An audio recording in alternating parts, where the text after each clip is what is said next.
Beyond polynomials, we can find critical points and use the second derivative test to find relative extrema for other types of functions as well. Here we have a function which is defined as x squared times e to the x. So we have a product of a polynomial times an exponential function. We can still find critical points and use the second derivative test here as well.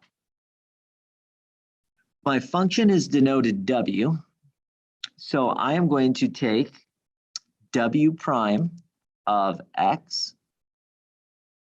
This function is a product of two other functions, so we need to think of the product rule when taking derivatives. Recall that's the derivative of the first part, 2x, times the normal second part, plus the normal first part, which is x squared, times the derivative of the second part. The derivative of the second part is just e to the x again. Derivative of e to the x is e to the x.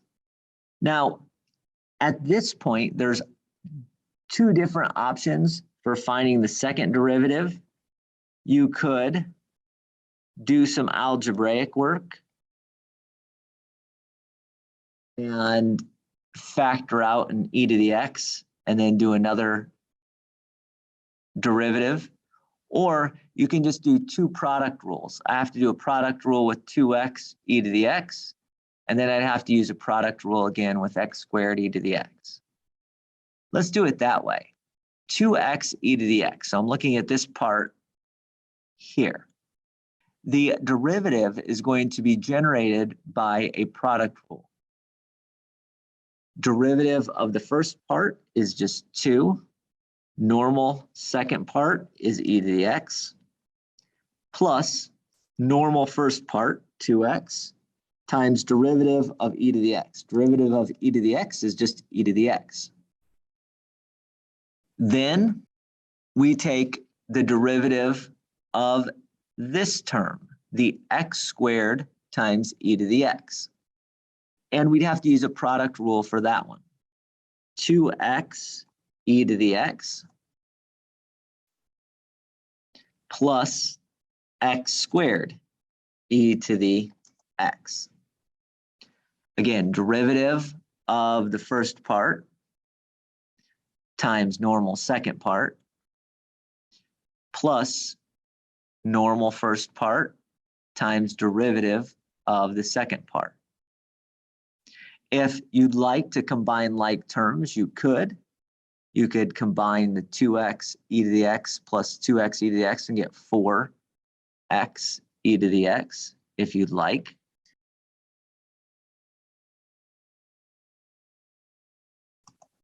Once we've done that, we can move on to find the critical values for this problem. We set the first derivative equal to 0.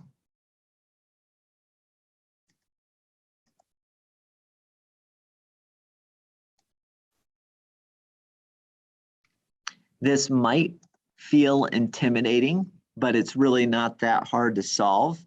You simply factor out a factor of e to the x. And what remains is 2x minus x squared. That second parentheses will factor one more time.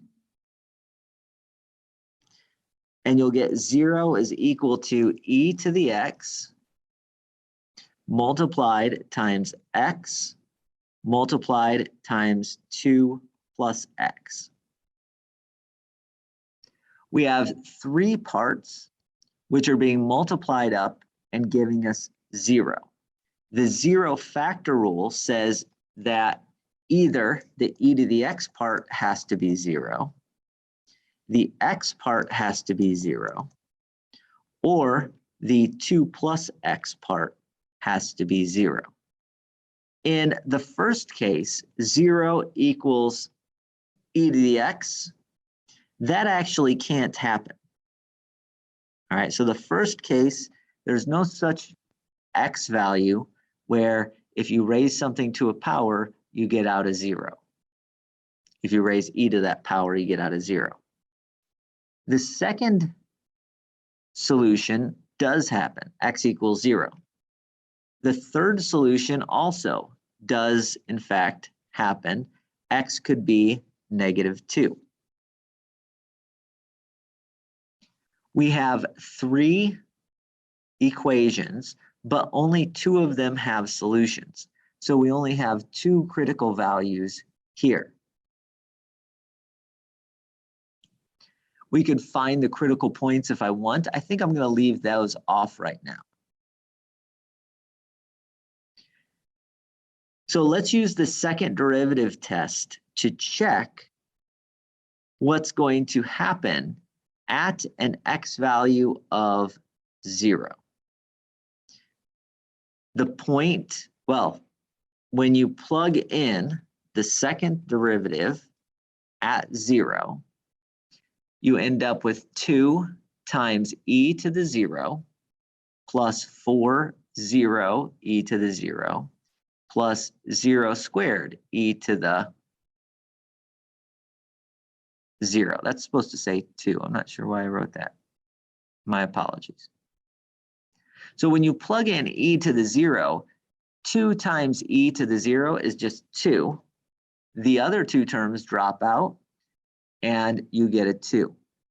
That means at an x value of 0, my graph is concave up, which means I have a relative minimum at x equals 0.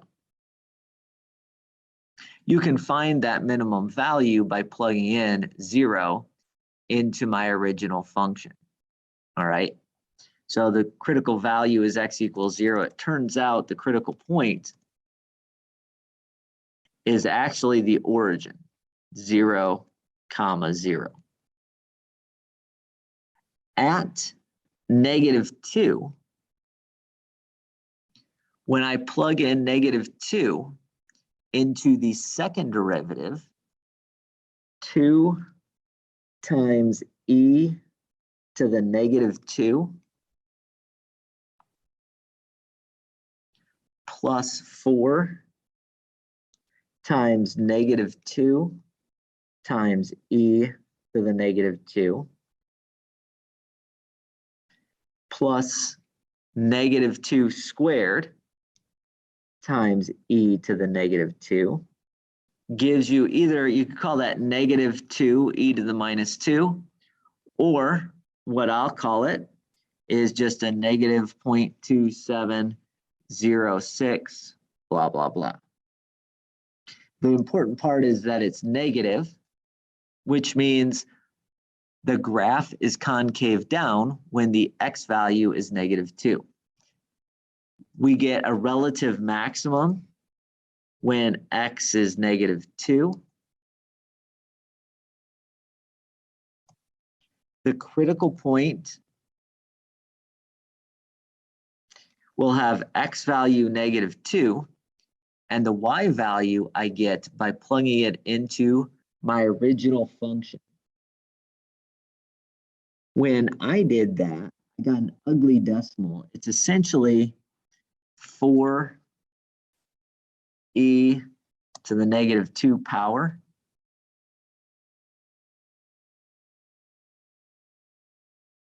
But my calculator generates out a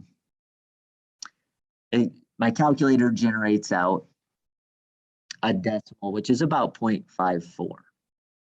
So this is how you can use or find critical values, use the second derivative test with a function like this one. This function obviously required the product rule and then us solving what happens when we set that equal to 0.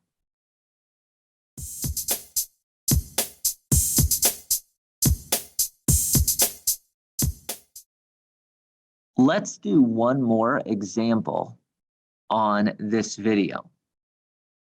Find the critical points and use the second derivative test to determine the relative extrema for this function. 1 over x squared is the expression that the function is equal to. It's easier to take a derivative if we do exponent modification. So what I mean by that is instead of viewing this expression as 1 over x squared, let's think of it as x to the minus 2 power. That would force the r prime of x to be negative 2 x to the negative 3 power. And r double prime, the second derivative, to be 6x to the negative 4th power. It turns out that in this case, the r of x can never be 0. Or excuse me, the r prime of x can never be 0. Again, I'm looking for my critical values.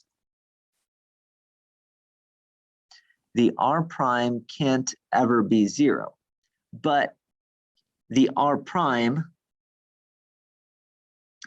can not exist, and it doesn't exist when x is equal to 0, because if you try to take 0 to a negative power, that's like dividing by 0. Or you could think of this in a more direct way as taking negative 2 over x to the third. If I plug in 0 into the bottom, I get it does not exist. So r prime doesn't exist when that denominator is equal to 0. So we get one critical value, and that happens when x is equal to 0. If I try to use the second derivative test here, if I tried to plug in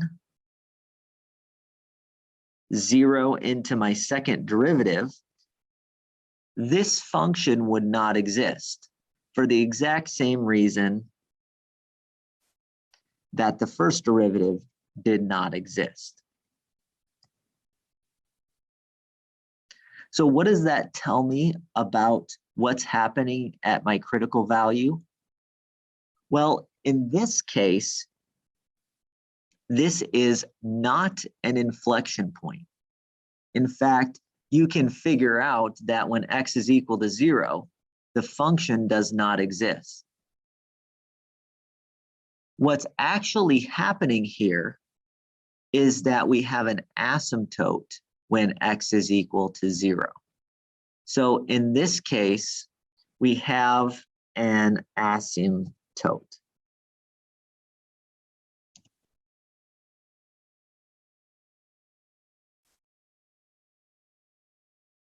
All right.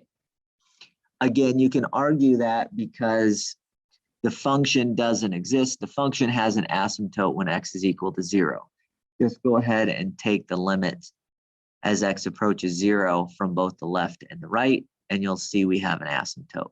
So this critical value gave an asymptote, and the second derivative test did not work because the second derivative test, when you plug in 0, yields a does not exist.